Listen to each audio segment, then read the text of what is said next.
on the vision and values that we talked about in the last several public hearings in the spring. So general plan has the introduction, has a table of contents, and it also has an index of topics.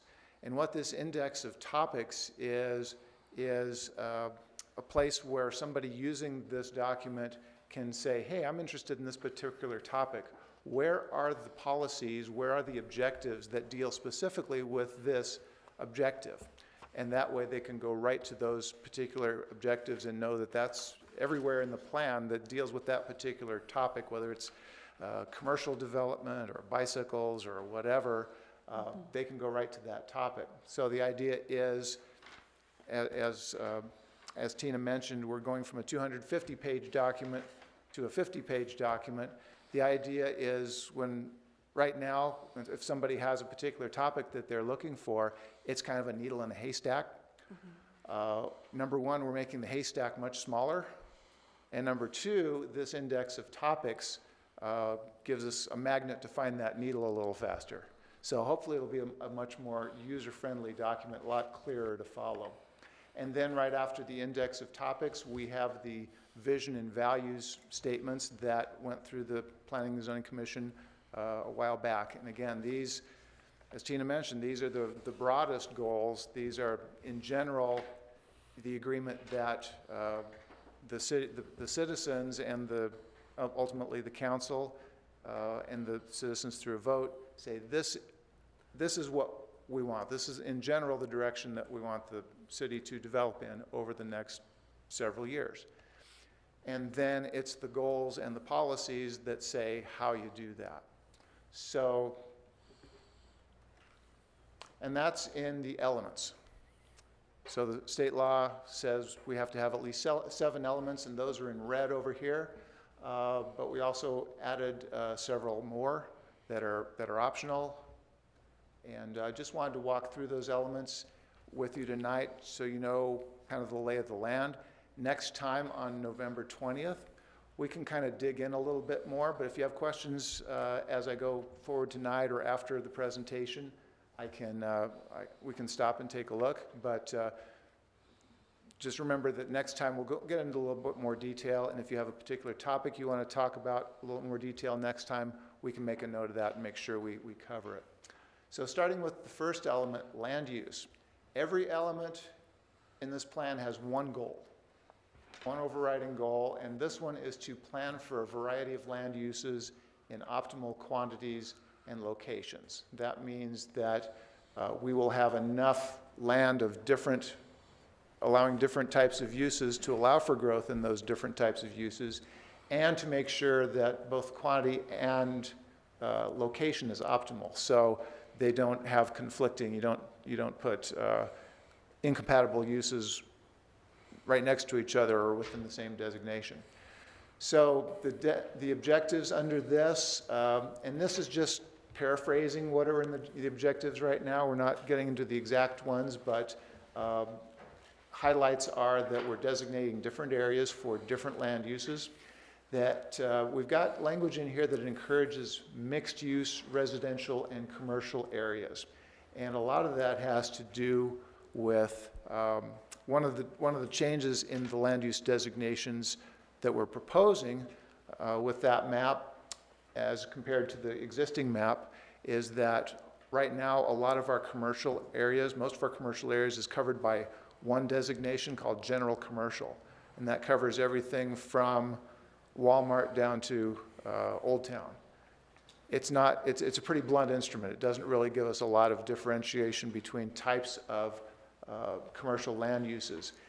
We're proposing to add another land use or put a lot of areas into what's called a neighborhood commercial designation, which is a little more compatible with multifamily, live, work, business on the ground floor, residential on the top floor, that kind of thing, as opposed to the rest of it, which would be called highway commercial, which is your big box stores and the more automotive type of businesses.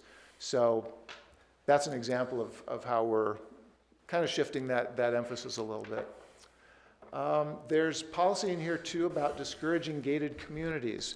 And this is something that's new. It's been kind of a unofficial Cottonwood thing, that we're not a gated community type of community. We've only got one gated community in the city, and that's one that that was approved in the county and that we annexed later on. So we've got more examples of smaller communities that could be gated but aren't. So which is that? You have two.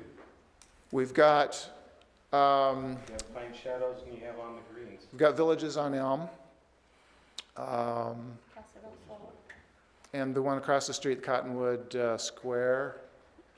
Those are kind of ones that could be that have private streets in them, but don't have gates. So anyway, that's a discussion that we can have as to if that's been kind of unofficial. Do we want to make that official, or do we want to say, well, some parts of town it's appropriate, some parts of town it's not appropriate? We can think about that. And also, state law requires the general plan to define the criteria for major general plan amendments. Amendments that would dramatically change the composition of the balance between residential and commercial, for instance. More than 100 acres in some cases, more than 40 acres for some. And it's just something that when it does require it could be a big change in the balance of the types of land uses. That's something that requires a little special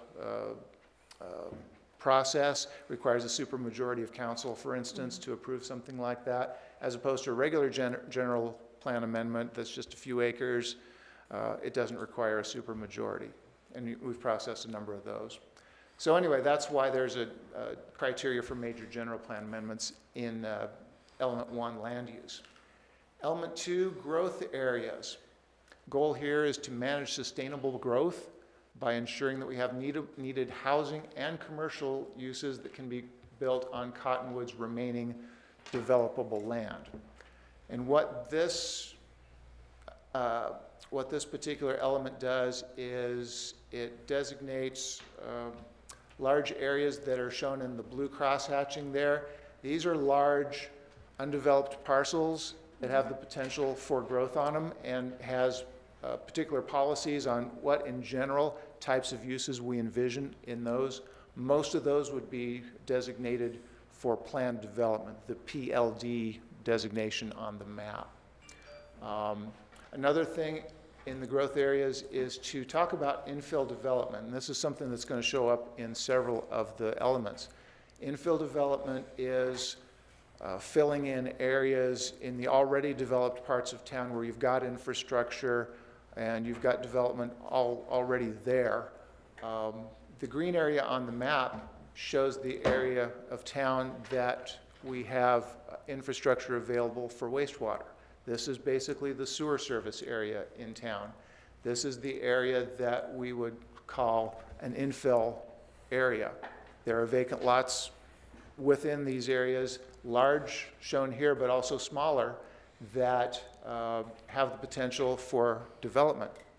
And we, in the first element of the plan, one of the first objectives talks about the projected growth, population growth set by the state. We can meet our projected population growth just within that infill area to 2040 and beyond, if we really encourage that. And again, that means developers don't have to pay for a lot of extra infrastructure. The city doesn't have to pay to maintain a whole lot of extra infrastructure if we can successfully develop inside the infill area. Also, the growth areas section talks about setting annexation policy, talks about what types of limited annexations the city would consider. 3, character and economy. This is kind of a weird chapter that I will admit, because I've never seen a general plan that combines these, but the more I got to reading the vision and values statements that we got from the public, it really all ties together. The character of the community is really the basis of our economy, and vice versa. You can't have an economy without being a good place to live, so it's really tied together. So the objectives under this is, well, the goal is to preserve and celebrate Cottonwood's unique character and identity while helping the economy thrive. That means attract and retain businesses, help locally owned businesses, promote tourism, but avoid over-tourism. That was a thing we heard over and over again. We can maybe be a little more surgical in our approach to promoting tourism in town. Retain Old Town character is a big issue. Historic preservation of historic areas and archaeological resources. Again, a big part of the character of the town that makes Cottonwood a place that people want to live, that people want to come spend money or develop a new business. And also pursue a broadband to kind of keep us up to date. Number 4 is housing. This focuses on making housing available and affordable for people who wish to live in Cottonwood. Part of this is allowing flexibility in development standards and fees. Again, this kind of gets back to the cost of development, but are there things in our development codes or development standards and fees that get in the way of housing that don't need to be there? Also, we're looking at ways to incentivize housing that's affordable for low and moderate incomes. Again, this is a general plan. This doesn't set any particular detailed policy, but it does say this is our objective to incentivize affordable housing, and here's a few ideas for doing that. It doesn't tie anybody to any particular policies, but it does set up the conversation and support following through with that. Also coordinating with nonprofit groups to provide a continuum of housing. The idea of a continuum of housing is everything from help with homelessness up to providing certain types of specialized housing for people with different needs, and up to providing affordable rental and home ownership. So a whole continuum there that we hope to be able to at some point say, yeah, we can address all of these. Consider ADUs, accessory dwelling units, in such a way that it's compatible with neighborhoods. I think sometimes people get concerned about ADUs as saying, well, that's going to totally change the character of the neighborhood. They're going to be 3 stories high, and they're going to be adding a lot of new driveways and stuff. If we can come up with ways to make these compatible with the neighborhoods, this could be a way to, again, make housing more available and affordable to carry out that goal. Again, nothing set in stone here. This is just a objective to consider that as an option. Also, neighborhood preservation to keep neighborhoods viable, and also, to the extent that we can under law, discourage short-term rentals, which kind of take properties out of the rental pool. Cost of development. This is just simply keeping development costs appropriate to fund services. Again, talking about incentivizing infill development, which is much more efficient in terms of not having to lay a lot of sewer lines. Doesn't cost the developer as much, doesn't cost the city as much to maintain extra infrastructure. Also consider changes to development standards, again, reduce land required for parking and setbacks. Sometimes a project will hinge on the parking requirements. It just takes up so much land for parking, and you can't get enough units on there to make the project work. There are ways to look at more flexibility that way, for instance. and also ensure that development costs for the developer are fair to cover the cost of development, but not excessive. Again, making it easier, making it more viable to provide the more housing that we need. Number 6, corridors. The idea here is to make Cottonwood's corridors great public spaces that are safe, attractive, and economically productive. This is differentiated from our next goal, next element, which is circulation. Corridors are not just about the roadway.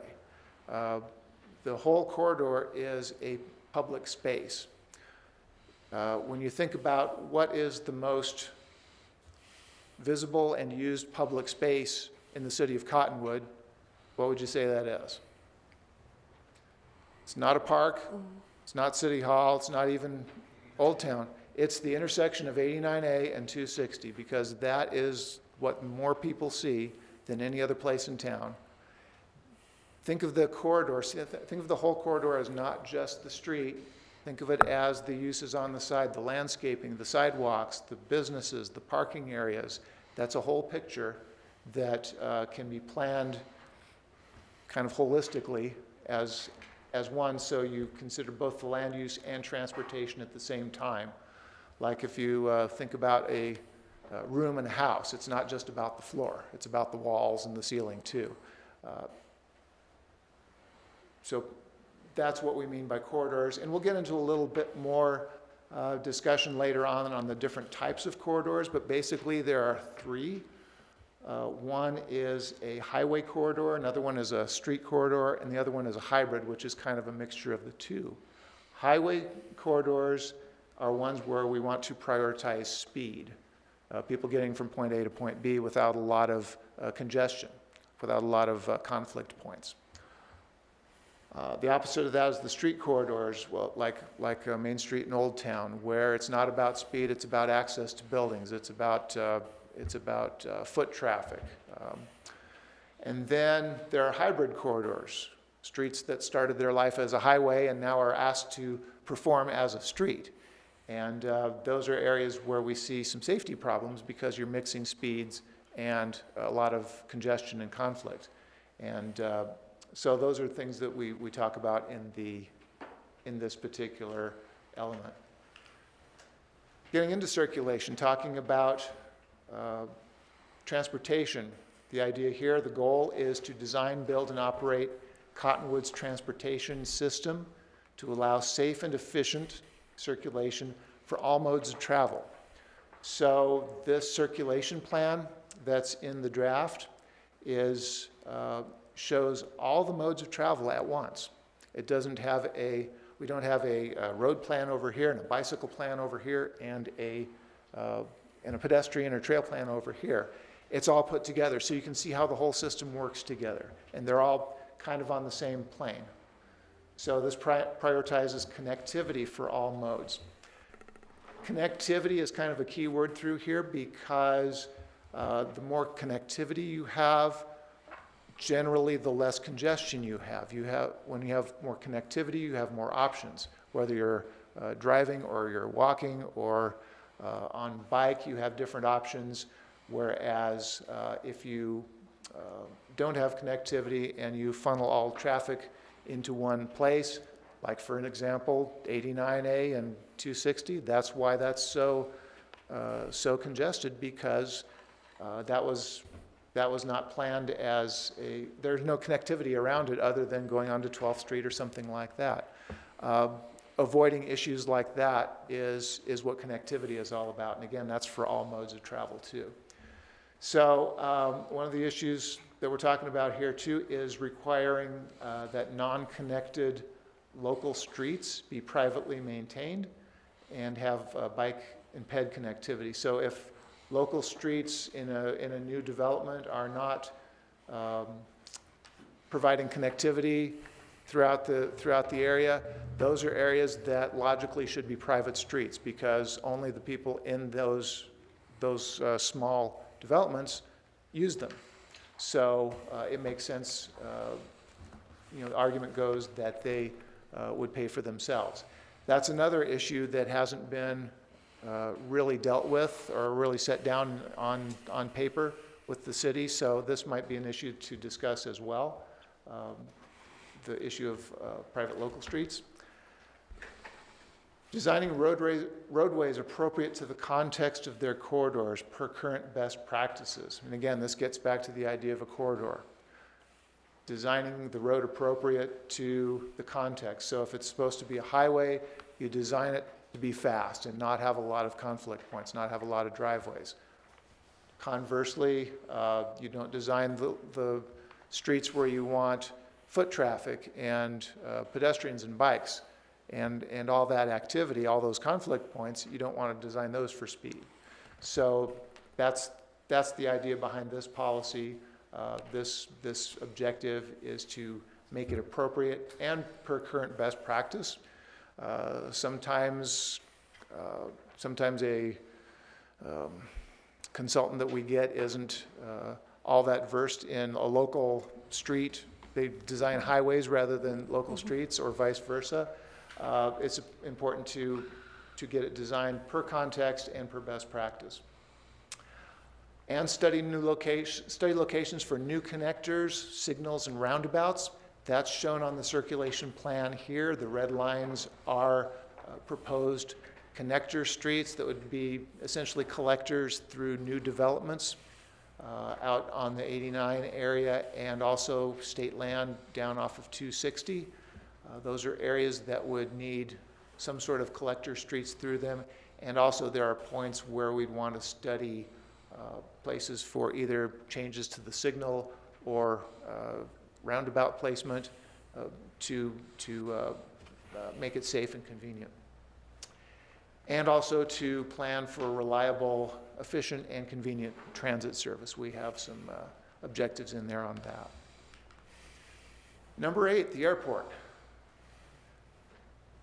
It kind of defies any one category. It's part transportation, it's part economic development, and so it got its own category here. And there are a lot of ideas that we're including in the proposed objectives. A lot of this came from the discussion that we got during the vision and values statement. A lot of good ideas came out of it. Maximize development of the leased land around the airport to make it really productive, and make that leased land provide services specifically to the aviation industry. Also, seek agreements with flight schools to limit the number of flights in and out of the airport. We don't have a way to enforce that and to force them to do it, because it is a public airport. It's federally regulated and open to use. But there might be ways that we can seek agreements. Also to maybe explore user fees somehow, if there's an efficient way to get revenue out of use of the airport. And also to seek alternative landing strips, work with the flight schools and work with other jurisdictions around here to say, hey, is there another place that a lot of this landing traffic can go? Again, just a policy, just an idea. But something that the general plan can put as an objective to investigate. And also to continue to require notice of airport proximity to buyers and renters in new developments around the airport, which is virtually everywhere in Cottonwood is within the airport traffic area on the map. Number 9, environmental planning. This is about conserving natural resources and protecting environmental quality.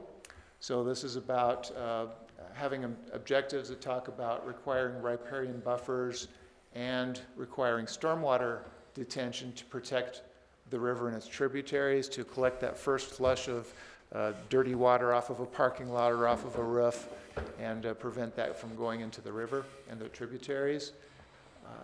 To keep providing standards for development on steep slopes. We have a hillside development ordinance. We want to keep that in place, should have a policy supporting that. Also a policy to include trees, low water use trees, in city projects. This is something that helps reduce ambient temperature. It makes sidewalks more walkable, something that we really don't have a policy on, and it might be something that we put in the draft and say, hey, is this what we want to do? Is this what, as a city, we want to prioritize? And adopting energy efficiency codes and dust control measures to preserve air quality and retain dark sky regulations to control light pollution. That's something we already have in place. Again, is it something that we want to support in the general plan as to, in the future, if somebody says, yeah, we don't really need these dark sky ordinances, do we want to have something in place that supports keeping them? Number 10 is water resources. This is another required element from the state. The goal here is simply to provide a secure, reliable supply of safe drinking water for the current and future population. Objectives here include monitoring and maintaining Verde River base flows, assure that we're not doing something that affects the base flow, regularly upgrade and maintain the water distribution system, the system of pipes, wells, and so forth for safety, efficiency, and reliability, pursue surface water rights, and remain involved in the statewide adjudication of the water rights, and also maintain our strong water conservation program. 11, open space and recreation. And the idea here is this is basically a catch-all for our recreational and cultural opportunities to offer a rich variety of them. The objectives would include helping other agencies like the Forest Service, Coconino and Prescott National Forest, which have property within our boundaries, as well as the state parks, help them preserve natural open space and plan recreation activities regionally. Also, connect our trails with the trails on the public lands. This open space and recreation map, which we have up here and which we also have on the wall over here if anyone wants to look at it later on, has green lines on it that show the planned trails and also some conceptual trails. Conceptual trails are a little more vague, saying, well, it would be a good idea to have a trail from point A to point B, whereas planned trails are ones that we've kind of identified the location of them and are working to develop right now. And also on this map and on the element 7 map, the circulation map, which is also over here, the purple lines on here show proposed, again, conceptual shared use paths, which would be basically larger sidewalks that could be used by bikes and pedestrians as well. And also the circulation plan shows potential sidewalks that would be used for greater connectivity. And finally, our last element here is health and safety. Protecting community health and safety through effective education, prevention, and response. And this covers a wide variety, covers our police and fire department, but also other issues. So this objectives in here would have improvement of facilities and technology for fire and police, enhance crime and fire prevention programs, enforce codes, and this is building codes, this is fire codes, property maintenance codes, to ensure safe housing and to prevent neighborhood decline. Also, putting a new emphasis on traffic safety, really analyze roadway crashes and identify needed improvements to improve traffic safety. And a lot of that comes into the, again, the corridor study, the different types of corridors and how you treat those corridors has a lot to do with safety. And enforcing floodplain regulations and implementing needed drainage improvement projects is something that, again, a lot of this stuff is kind of motherhood and apple pie, but it does have some specific, here's things we can do on each one of these things.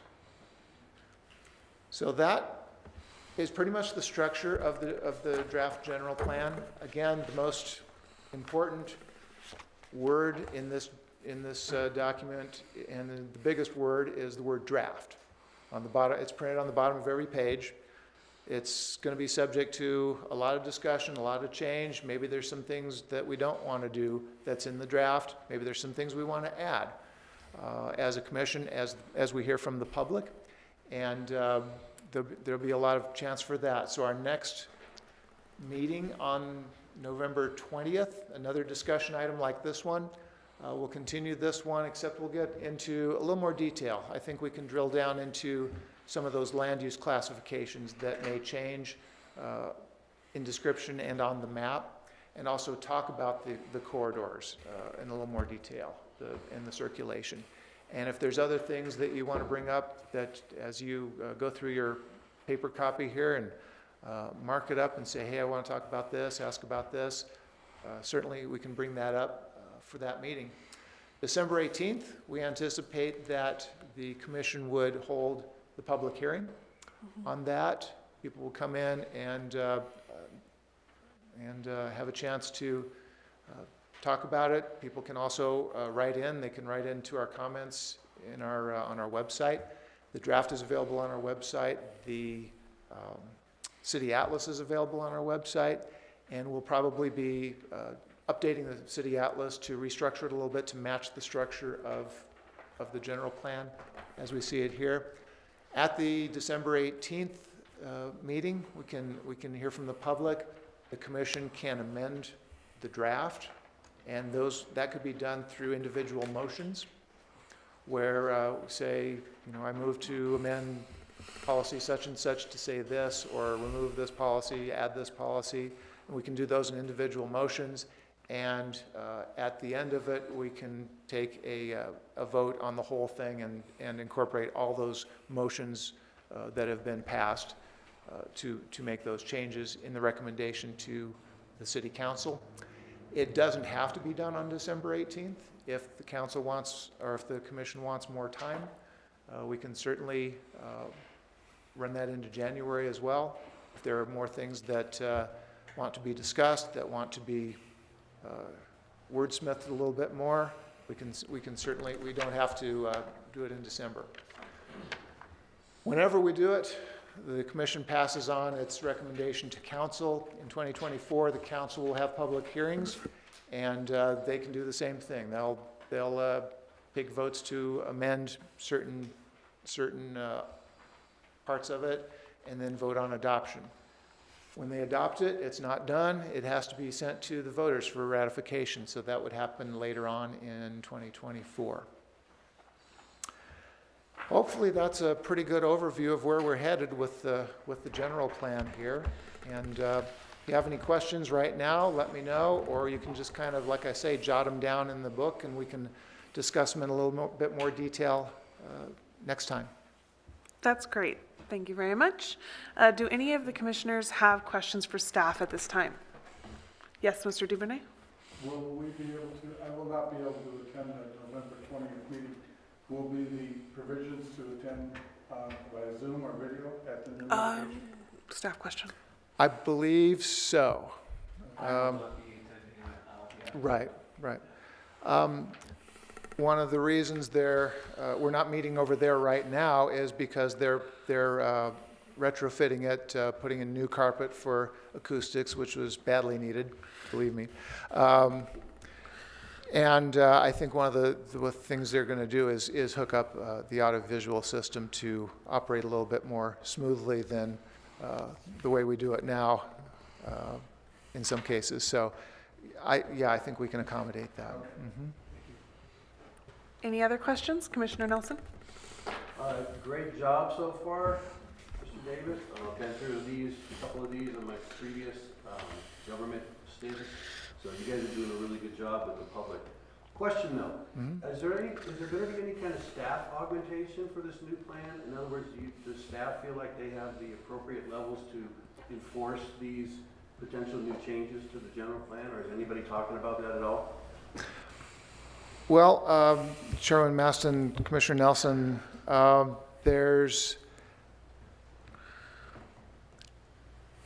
think that's probably a little early in the discussion for that at this point. I think it depends on what ends up being in the final draft that gets adopted. A lot of the ideas that go forward may not need a lot of new staff. I think a lot of it is just kind of looking at things in different ways, and hopefully not any huge expenditures, but a lot of it is just how do we want to do this in the future, like the issue of gated communities or something like that. It's just different policy. There might be some things as they flesh out policies on, say, housing, if they want to get really involved in incentivizing affordable housing, for instance. That might be something that council at that point says, yeah, well, we need more staff for that. I don't know. That's, again, it's really early in the process. Yeah, that comes up later. I kind of figured it would be, I just wanted to put it out there, because Sure. you're doing such a great job with this document. It would be a shame to go through another 10 years and not have the staff to enforce what the expectation is. But Right. Thank you. Further questions? Yes, Commissioner Gaylord. Thanks. Just to kind of piggyback on those thoughts, I was having the same thought, and not that I haven't been through this before, but the general plan's loaded with all kinds of great ideas. What happens next? I guess I'm wondering, what is the routine at this point? At the I guess it would be the council level. Is there a strategic planning process that follows? We got this great general plan that we just adopted. What do we do with it now? Well, it's got all these things that it says we're supposed to be doing. Encourage pedestrian safety or something. Okay, what happens next? Right. How do we do that? Right. There's no specific project that's being talked about. Right. I didn't see any. Maybe right. There is. I maybe this is the wrong time for that example. We just had yet another fatality in one of our crosswalks down in South Main, and I've been wondering for years, what can we do about that stretch of South Main? It's 5 lanes wide, and the crosswalks are hideous as far as I'm concerned. I mean, it's great that we put some lights up there, and that's an improvement, but you still can't see them.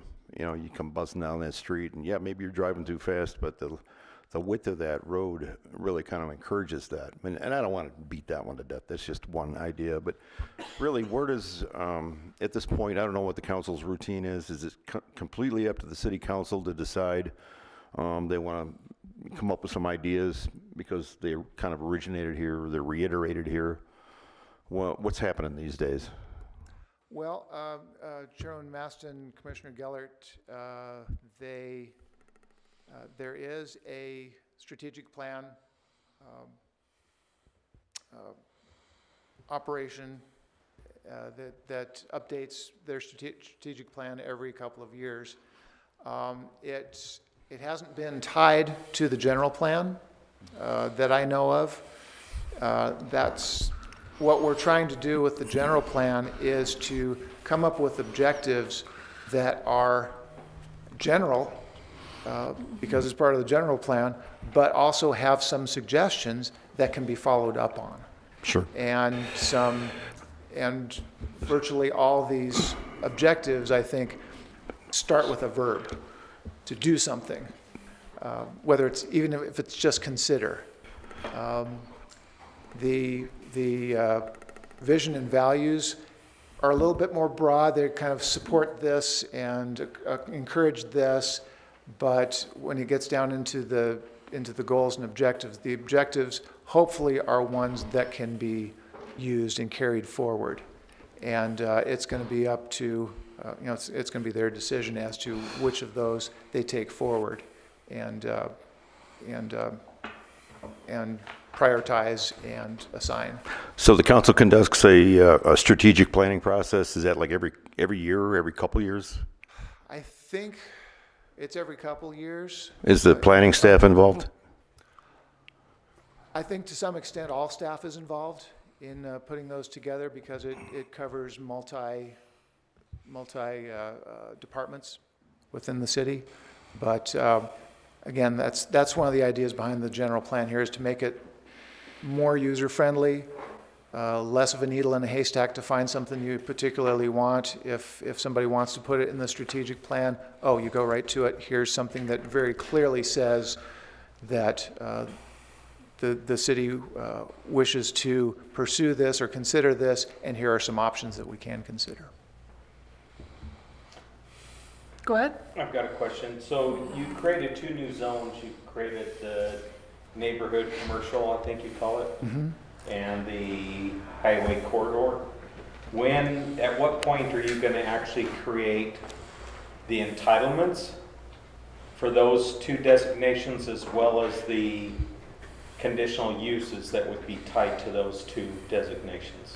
Yeah, great point. I'm glad you reminded me to talk about that, Chairman Maston, Vice Chair Garrison. The entitlements, which are the zoning classifications in the zoning ordinance, basically are already there. We have the C2, which is the heavy commercial, which does tend to cover the heavier uses, the auto body shops, the big stores and things, whereas the C1 is the local light impact commercial, like you see in Old Town and some other places. But the general plan right now covers both of those areas with just a general commercial designation. So what we're actually trying to do with that particular issue is to make the general plan match what's already there in terms of zoning, is to mostly have those areas that are C1 right now be in an area that we're going to say, yeah, this is going to continue to be neighborhood commercial types of uses, which are appropriate to mix with higher density residential, for example, as opposed to putting a apartment building next to a tire store or something like that, which isn't necessarily a great compatible use. So the general plan will have some changes to those land use designations, but as Tina mentioned, this is just a policy document. Nothing in here, nothing in the general plan changes those zoning classifications that are what people actually rely on, what's actually enforced to regulate the land uses in those areas. So after the general plan is adopted and ratified by the voters, then there could be some rezones to make some areas match, particularly in areas where we've got split zoned lots. This is an issue we've had, and we've brought a few of these to the commission before, where somebody back in the 70s thought it was a really good idea to go down 200 feet from 89A and say, okay, everything within 200 feet of 89A is commercial, is heavy commercial, and everything behind it is residential or industrial. But if somebody's got a piece of property that straddles those lines, then it's a real issue to, well, gee, what can I do with my property? Can I put industrial in the back and commercial in the front, or can I switch them around? I think if we do change zonings, a lot of it will be that, to get rid of some of those split zoned issues. And of course, that would go through the full rezoning process, notification of the property owner, obviously, as well as people within 300 feet. So it's kind of a different animal from the general plan land use designation. Land use plan designation doesn't change anything right now. It just changes, okay, in the future, if somebody comes in to rezone that property, what is planned for that? And the reason I asked is, I'll get more specific, I guess, is, so you're saying the C1 and the C2, it will continue to exist? Yes. Until at some point there's a public process to remove that and create a third designation, which is this highway corridor or neighborhood commercial? Well, no. Or you're saying those would just be a generalized idea of what the expectations are in those areas, and the underlying zoning will still be consistent with the development of those properties? Right. For instance, within the neighborhood commercial, In the chart in element 1, where it talks about the different classifications and what the corresponding zoning districts would be for that, it includes commercial, but it also includes residential and or higher density residential, the R3 type of zone. I forget what else it includes. Probably there's a commercial residential CR zone that will include that. So it doesn't need to really create its, we don't anticipate creating new zoning categories as a result of this. We just hopefully have a land use plan that that corresponds better with what's out there already and what the community would like to see continue in that area. And the reason I asked, try and be more specific, is it felt like you guys kind of just took a corridor and said, we're going down both sides of this corridor and make it a neighborhood commercial, and we're going down both sides of this corridor and making it highway corridor. And what worried me a little bit, especially on the area up here where Mr. Grossetti has his land and other large open spaces still currently exist, the one thing the highway corridor called out was that it was going to be open season basically for industrial uses and heavy commercial uses in an area because of the lack of residential. Yet in reality, the hospital's residential, Rio de Oro's residential, Inspiration's residential, the Marriott or whatever's going on the corner of Mingus at 89A's residential. Oh, no, So you're right. all of that is kind of becoming residential just by the nature of the placement of those pieces of land and their ability to be developed. So I'm a little nervous when I see this red zone go right through areas that are starting to become fairly high density residential, not just residential, but Yeah, that's a extreme.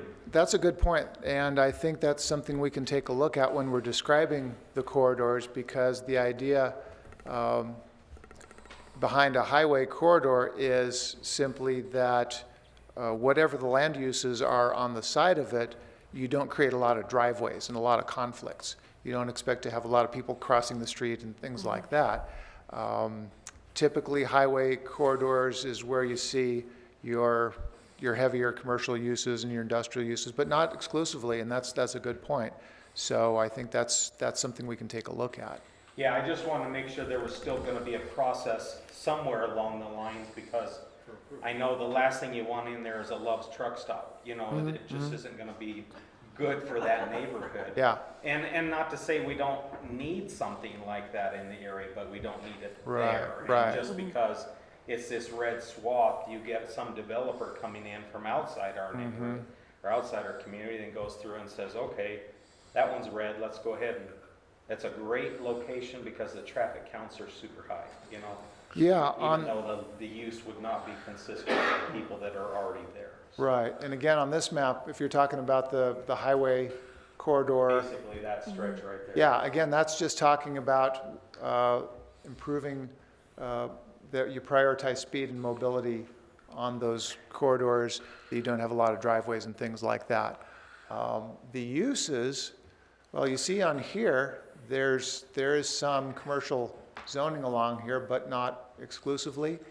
And in the, go back here to the growth areas, some of these areas, like the rest of the vineyards property here, for example, that's called out as a growth area, and there are some general descriptions on what types of uses would go there. And a lot of those, for example, in that area are things that have been considered in the past but never happened, like some neighborhood commercial or some higher density residential. So I think the land use policies would override the highway and the highway street, but they would work together actually, because yes, you would have residential and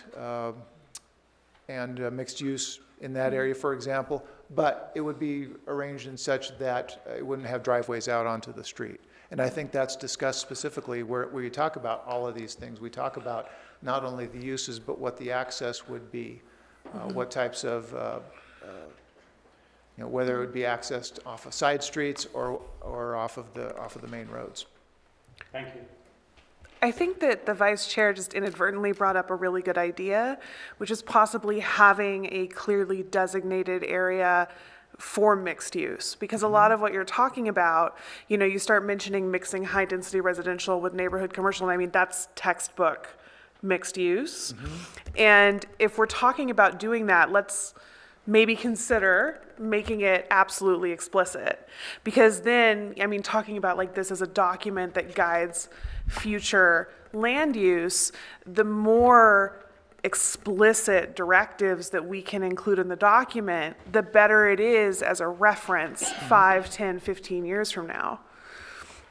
And I think that given the research that staff has done on the community and what they have said that they want, tourism, but not too much tourism.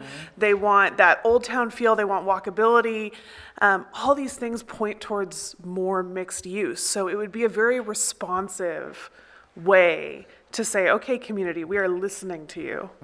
So. And I think if you look at objective 1.5, that's probably the closest thing that we've got to what you're talking about, where we talk about mixed use in both the multifamily residential and light commercial designations. The light commercial is where you would have the C1 and the CR zone, the commercial / residential. Both of them now allow both higher density residential, basically R3, as well as light commercial. So those are effectively now our mixed-use zones, and this designation, either the multifamily residential and light commercial, would be for that. Now, multifamily residential, that's maybe a discussion we have about, is that an area where you could get a conditional use permit to put in a daycare or a small store. grocery store? Something like that Bodega. that's very, very neighborhood centric. Who doesn't like a bodega? That hasn't, I don't think we've got that necessarily. Let's see, locate. And I think also, and this may be my personal bias, but when I listen to people locally, I think there is some hesitancy about just the term multifamily residential. Everyone wants housing and everyone wants affordable housing, and that's kind of a united front. But when you start talking to people and you mention the word multifamily, people get nervous because Think they're about four-story apartment buildings. Yes, they're thinking about very tall, very dense, urban environments. But I'm not really talking about changing your plan, I'm just talking about changing the language. Because I think that you've already done the work, it's just a matter of making it clear to the local populace that this is something that will benefit them and is not scary. Yeah, that's a good point. And then, don't be shy about changing the plan. Again, the biggest word on every page is draft. Yeah. I'm opinionated. We haven't heard from Commissioner Glasscott or Commissioner Kling yet. Did you have any questions or thoughts? I want to make sure you're not skipped. No, I just want to acknowledge all the hard work that went Yeah. into this map to whittling down the novel that was. It's so much harder to be brief. Yeah, simple is difficult. Yes. Simple is better. Simple is better. Less is more. Less room for error. Any more feedback from any of the other commissioners? No, look forward to, thank you for giving us a hard copy down with the script on it in our free time. And then how do we get the comments back to staff, or how does that work? At the next meeting. But don't we want to get them to staff before, so yes. they have them ahead of time? If you've got, on any issue, this one or any other, you can go through our director, Scott, when he's back from out of town. You can run questions through him directly. That way it gives us some preparation time to get a good answer for you and bring it to all the commissioners. Okay, thank you. Yep. Sounds good. All right, well, if there's no further discussion, I make a motion to adjourn. Do I have a second? Oh, well, no, I was not going to do that, but, sir, I will. I am now opening it up for public comment. Please fill out the little paper at the back so that we have the form, and introduce yourself at the podium for the record, your name and your general address. First of all, before we do that, I just want to double check Frank Cassidy, who's on the line. Because this is a discussion item, is there any problem with allowing public comment on this? No, it's fine. It's up to the will of the chair. But in most communities, even for a discussion item, if somebody wants to speak, they are usually permitted to speak. Mm-hmm. Sounds good. That's what I thought. Thank you. I did. I'm fine.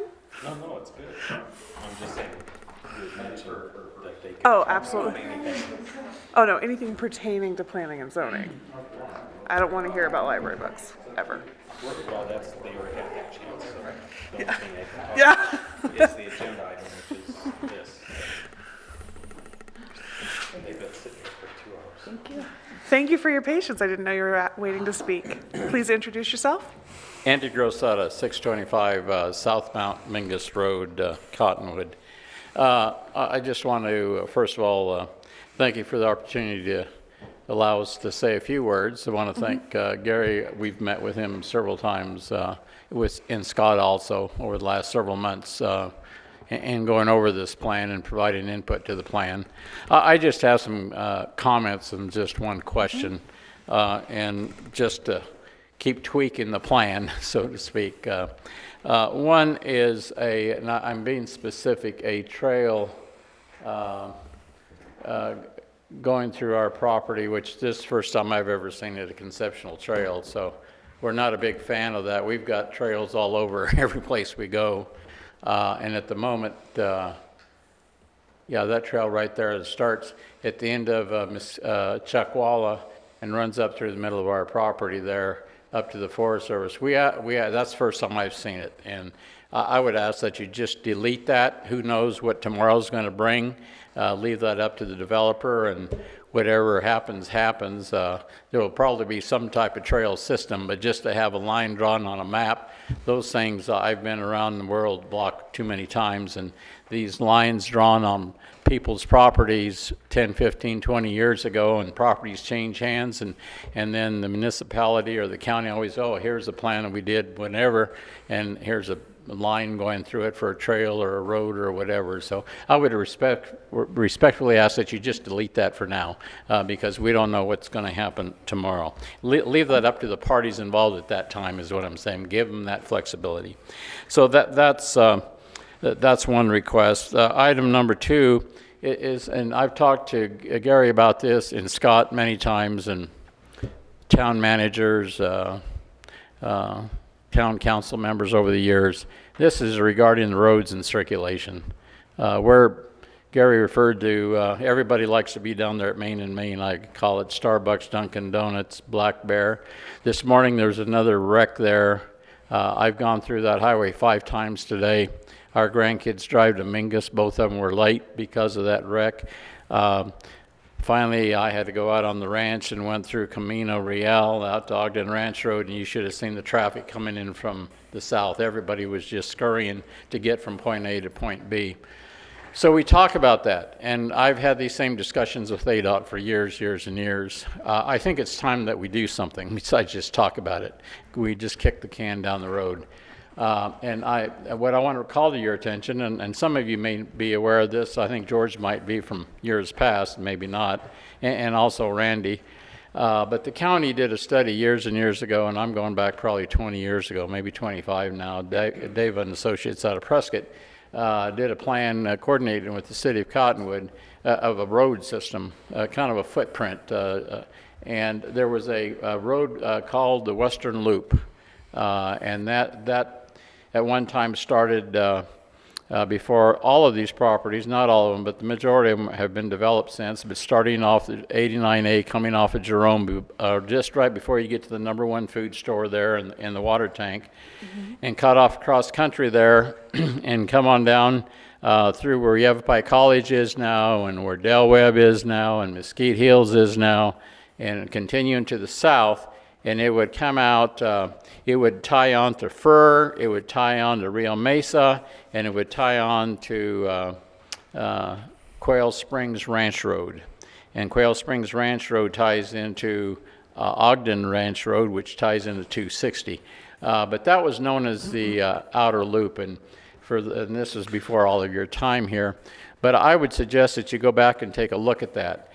We need relief. That was one item that was on there for the western side, and it gives. And if you just run the road with no connectors, if you just connect it to Highway 260 and you connect it over here somewhere, Mingus Avenue, wherever, with no connectors in between, it doesn't do you too much good. But if you tied it in like the Fur, Rio Mesa, Quail Springs, that would give people an ability to go either get on or get off wherever they wanted to go. So look at that. The other road that they've talked about, and it's on the ADOT maps, is a bypass before you get to the Highway 260 89 intersection there, Main, is somewhere back across where Rio Mesa dumps in, or Rodeo Drive, where Walmart is. It would cut off and bypass that intersection and hit Highway 89A before you get to the Verde River Bridge. And it would, for the folks that want to go to Sedona, they would give some relief to that intersection. And not everybody that goes, that intersection is provides opportunities to go straight, right to Sedona, left to Cottonwood, Jerome, and you know how it works. So I would suggest that you look at both of those as possibilities. Since this is a general plan, that's thinking ahead of the game, outside the box, and for what will come tomorrow. It's not going to be built tomorrow or 2 years from now or maybe 5 years from now. But at some point, if you start the process and get involved with VVPTO, may I have a couple more minutes? Yes. Get involved with some of these organizations in Yavapai County, have a coordinated effort to really maybe the western loop and have this other bypass. So that's as far as circulation. The third item I want to just highlight is, and some folks have been aware of this and some haven't. I know when Randy was a supervisor with Yavapai County, there's been many issues, and I'm wearing my Cottonwood Ditch Association hat. I'm president of the association. But there's been a lot of discussion for the last 15, 20 years about the stormwater runoff that generates off the city, some of it from the county, and the Cottonwood ditches in the flood control business by default. And I want to just say in the last couple of years, really the last year, there's been more coordination between the county and the city to work on this issue. There's been council members meeting with Donna Michaels, meeting with Lynn Whitman, the county flood control director, and meeting with the Ditch Association. So somewhere in all of this, I know you have stormwater in there, retention, but it needs to be highlighted as a bigger priority so that as projects come online, that's addressed. So we don't add to it the problem. It's a big problem now. We just don't want to add more to it. So if you would highlight that somewhere in the plan. The last thing, I just have a question, and this is regarding, I think this was under number 11, open space and recreation. Gary had mentioned it was a bullet point, monitor and maintain base flows in the Verde River. I asked the question, is that the responsibility of the city? Who is going to do it for the city staff? If you don't know this, you need to know that the USGS, they have gauges on the Verde River, and they've been monitoring the flow, the base flow of the Verde River since the early 1900s. There's a gauge at Clarkdale, and there's one at Camp Verde. So I don't know if this is appropriate for the city to do that, think about doing that, because if you decide to do it, my question is, who's going to do it for the city, and what are you going to do with the information, and how are you going to monitor the base flow without having a gauge? There's not a gauge in the city limits. So, but there is a gauge in Clarkdale. The USGS does that. They've been doing it for years, and same thing at Camp Verde. So just just a point of clarification, a question asked. So thank you for allowing me time to speak, and continue to work forward with Gary and Scott and all of you. Thank you. Thank you for participating. Please come forward and introduce yourself. Good evening, Diane Schneider. Actually, I live in Clarkdale at Crossroads at Mingus. A few things came to my mind during this meeting. I don't know when the last time any of you walked on either side of Old Town. My husband and I went to the winery, and afterwards we walked at each, pretty much, and when you step off the curb of each, I'll call it a block, it's all dirt on the road. Why would you want tourists and whatnot to step on dirt? I just find it, I think what it is, because I've only lived here 3 years, and I keep comparing my hometown to here, as everyone who has moved here does. We knew things would be a little different here, which is what we appreciated, but it's just, you know, no one wants to walk on dirt. You're walking on sidewalks or a road. So it's just a little thing like that. I'm going to refrain to talk about anything about the airport. One good news, I talked to Bill, I think. He's on the billboard where Grosseto Ranch Road is going in. I was happy to hear, it took him time to find this out on our phone conversation, but there will be a sidewalk on the south side, 10 feet in length, which means it'll accommodate pedestrians, walkers, and cyclists. There will not be a separate bike lane on the asphalt. Because there's a lot of people that don't want to always drive to Old Town. You want to ride your bike or walk. You're supposed to make it more walkable. So we're going to be sharing, I guess, a 10-foot sidewalk with pedestrians and people on bicycles. Now another subject, safety. The intersection of 260 and 89A is dangerous. There was an accident today. I read the comments and I agreed with them where I thought maybe they didn't finish the road work there, because the two turning lanes, if you're on 260 to turn left onto 89A, there's no painted arrows. If I were new here, I wouldn't even know there's a turning lane there, let alone two of them. So maybe the work wasn't finished yet, painting the lines. I don't know. And I'm thinking if there's any problem I have with 89A, I should contact ADOT. Okay, so I think that's all I want to say. All right, thanks for listening. Thank you very much. Thank you very much. We have one other, did you want to come forward and speak? All right, just checking. I was wrong before. All right, so it looks like we don't have any other speakers from the public, and we are done with all of our items for the evening. So now I make a motion to adjourn, and I mean it. Do I have a second? Second. All right, thank you very much. All in favor? Aye. Meeting adjourned.